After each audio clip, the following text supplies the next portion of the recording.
Poďme sa porozprávať, prečo niacinamid v kozmetike niekomu spôsobuje začervenanie a podráždenie pleti. Moje meno je Elena Krátka a vyrábam pre vás prírodnú kozmetiku značky Modrá púpava. Niacinamid, alebo tiež vitamín B3, nájdeme v mnohých produktoch starostlivosti o pleť.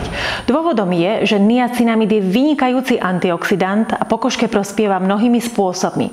Ako som už spomenula, je to antioxidant, má antioxidačné účinky a bojuje v pleti proti voľným radikálom, preto je veľmi dobrý pre zrejúcu pleť.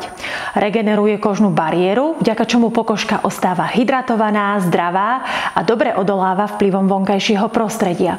Pomáha pokožke vyrovnávať sa s UV žiarením a je výborný pre starostlivosť o pleť v slnečnom počasí. Zlepšuje elasticitu pokožky, reguluje tvorbu kožného mazu, znižuje masnotu problematickej pleti a čo je veľmi zaujímavý účinok, sťahuje póry, alebo teda zmenšuje póry.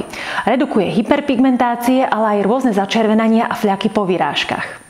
Čo s toľkými vedecky podloženými účinkami a benefitmi spôsobuje takú nepohodu a podráždenie pri aplikácii? Má to byť protizápalová zložka, ktorá začervenanie zmenšuje. Tak prečo v niektorých prípadoch začervenanie naopak spôsobuje? Moja rýchla odpoveď na túto otázku je, to v skutočnosti nikto nevie. Samozrejme nejaké dôvody sa predpokladajú a poďme si o nich povedať viac.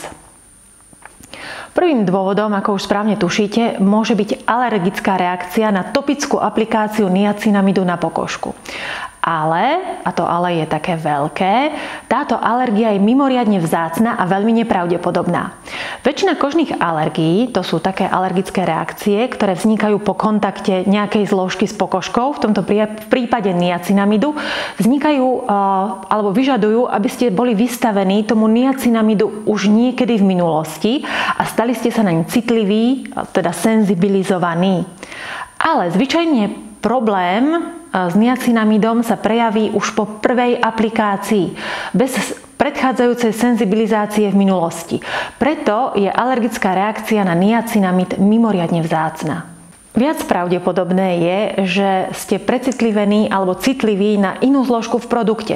Môže to byť konzervant alebo nejaká neaktívna látka, ktoré sú pre formuláciu daného produktu veľmi dôležité, ale žiaľ, vy ste na ňu citliví. Treťou možnosťou je vysoká koncentrácia niacinamidu v produkte.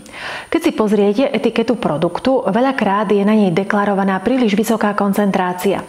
Pokiaľ by ste si dali tú námahu a preštudovali si odbornú literatúru, tak zistíte, že koncentrácia niacinamidu v odborných štúdiách nepresahuje 5%. Odporúča sa koncentrácia od 2 do 5%.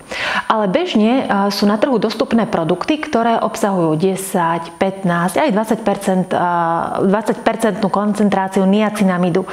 A pritom vyššia koncentrácia niacinamidu ako 5% je už dráždivá. Ale vráťme sa späť k tým štúdiám. Niacinamid je účinný už od 2%. Pokiaľ v tejto koncentrácii aplikujete niacinamid dvakrát denne na pleť, účinne znižuje masnotu pleti.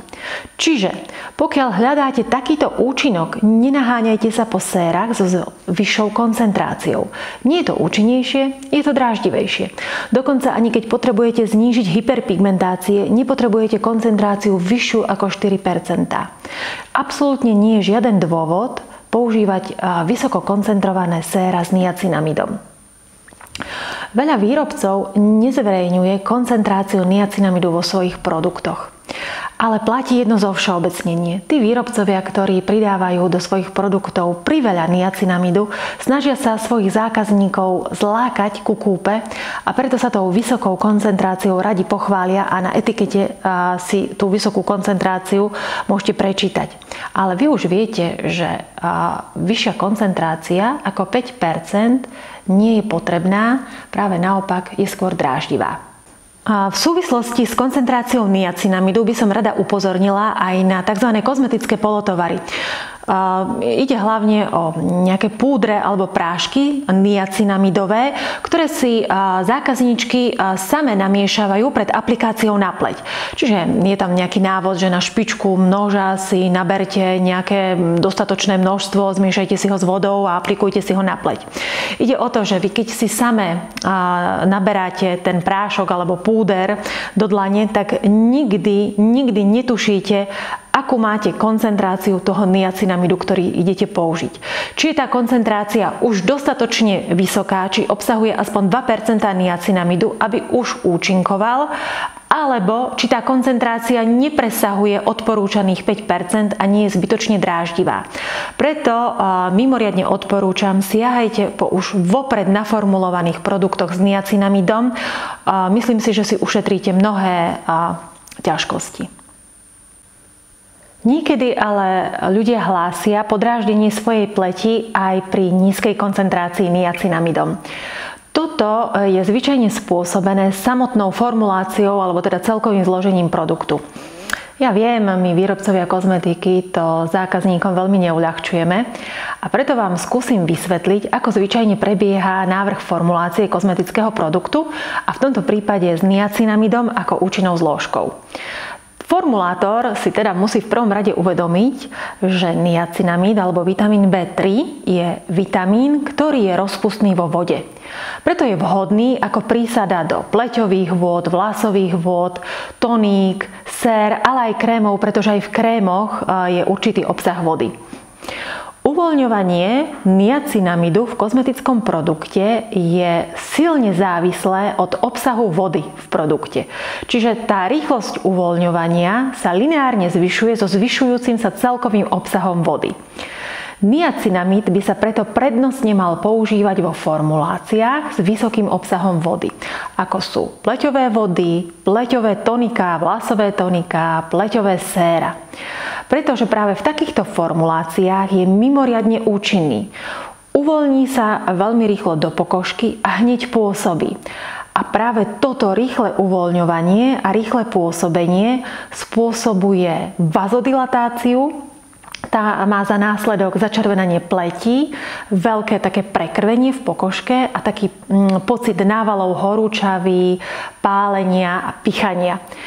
A čím menej produkt obsahuje vody, tak je aj to uvoľňovanie niacinamidu pomalšie, nedochádza k takej rýchlej a výraznej vazodilatácii a aj podráždenie je potom nižšie, ale zároveň aj účinnosť je omnoho nižšia. Dobrou správou je, že pokiaľ je produkt formulovaný správne, obsahuje vhodnú koncentráciu niacinamidu, ktorá nepresahuje 5%, tak toto podráždenie sa pri pravidelnom používaní postupne stráca a úplne vymizne a ostanú vám už len tie veľké benefity, ktoré niacinamid pri aplikácii na pleť poskytuje. Takže moja najlepšia rada je, držte sa produktov s optimálnou koncentráciou, mali by byť s čo najvyšším obsahom vody. A vtedy je niacinamid mimoriadne účinný a to podráždenie, ktoré pociťujete, sa postupne upokojí a presne takýto produkt je náš Revital. Posledným dôvodom, ktorý spomeniem a ktorý môže spôsobovať precitlivosť na niacinamid, je veľmi citlivá pleť. Niektorí ľudia majú citlivú pleť a veľakrát ani dermatológovia nevedia, prečo je ich pleť taká citlivá. Ľudia s takouto citlivou pokožkou hlásia príznaky ako pálenie, štípanie a podráždenie produktami, ktoré prichádzajú do kontaktu s ich pokožkou. Môže to byť spôsobené niečím v ich genetike, ktorá ich robí citlivejšími, ale je tiež možné, že naša pleť sa stáva citlivejšia v rôznych obdobiach nášho života. Či už to je v dôsledku životných zmien alebo zmeny vonkajšieho prostredia, napríklad v zime. V zime vo vonkajšom prostredí klesá vlhkosť a naša pleť je suchšia, podráždenejšia a citlivejšia na kozmetické produkty. A ďalej to môže byť napríklad spôsobené nejakým peelingom, ktorý používame a vďaka nemu je pleť citlivejšia a reaguje podráždenejšie. Môžu to byť hormonálne zmeny, tehotenstvo, antikoncepcia. Všetky tieto faktory môžu mimoriadne ovplyvniť citlivosť pleti. Niektorí ľudia majú už od narodenia hypercitlivú pleť. Takáto pleť býva často podráždená a červená bez nejakého zjavného dôvodu. Ďalej to môžu spôsobovať podráždenie pleti rôzne ochorenia. Úplne najznámejšia je rozacea. Čiže všetky tieto dôvody môžu spôsobovať vyššiu precitlivelosť pleti na niacinamid. Je potrebné si uvedomiť, že podráždenie niacinamidom je dosť špecifické. Ščervenanie, brnenie, teplo sa vyskytujú len v mieste aplikácie a po niekoľkých minútach vymiznú. Pokiaľ používate produkt so správnou koncentráciou, pri pravidelnom používaní tieto príznaky vymiznú a vy už si užívate len tie benefity, ktoré niacinamid prináša a ktoré sú naozaj skvelé.